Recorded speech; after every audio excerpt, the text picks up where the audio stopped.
नमस्कार मित्रांनो, तुमचे स्वागत आहे. श्री स्वामी समर्थ. मित्रांनो, मार्गशीर्षचा शेवटचा गुरुवार. लक्ष्मीचे हे स्तोत्र 11 वेळेस बोला.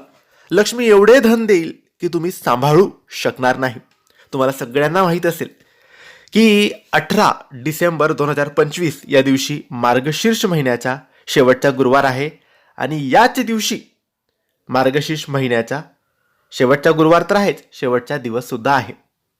तर हा गुरुवार खूप महत्त्वाचा आहे, कारण मार्गशीर्ष महिन्याच्या शेवटच्या गुरुवारी विवाहित महिला त्यांच्या गुरुवारच्या उपवासाचे उद्यापन करतात.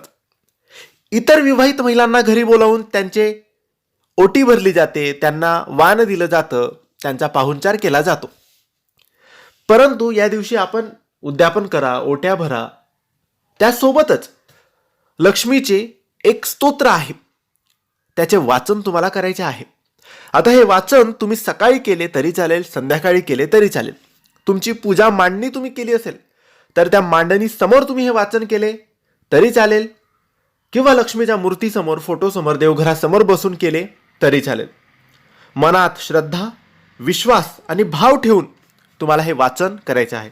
11 वेळेस फक्त हे स्तोत्र वाचायचं आहे. घरात धनसंपदा, सुख शांती, ऐश्वर्य, नोकरीत प्रगती, व्यापारात उन्नती मिळावी यासाठी लक्ष्मी मातेकडे प्रार्थना करायची आहे.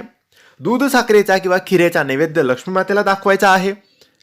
आणि महिलांनी, पुरुषांनी, कोणीही या स्तोत्राचे वाचन केले तरी चालेल.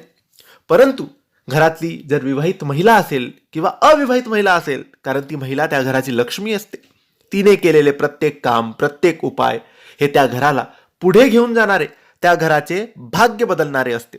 म्हणून त्या महिलेने जर वाचले तर अतिउत्तम, परंतु जर कोणीही केले तरी लाभ सारखाच आहे. आता हे स्तोत्र कोणते? तर नित्यसेवा या पोथीमध्ये लक्ष्मीचे स्तोत्र दिलेले आहे, ज्याला आपण श्री सूक्त म्हणतो. ते श्री सूक्त आपल्याला 11 वेळेस वाचायचे आहे.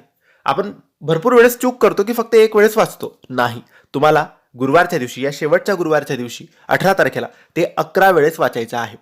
11 वेळेस अगरबत्ती दिवा लावून वाचायचं. नक्की वाचा, लाभ नक्की आणि खूप भेटेल. धन्यवाद.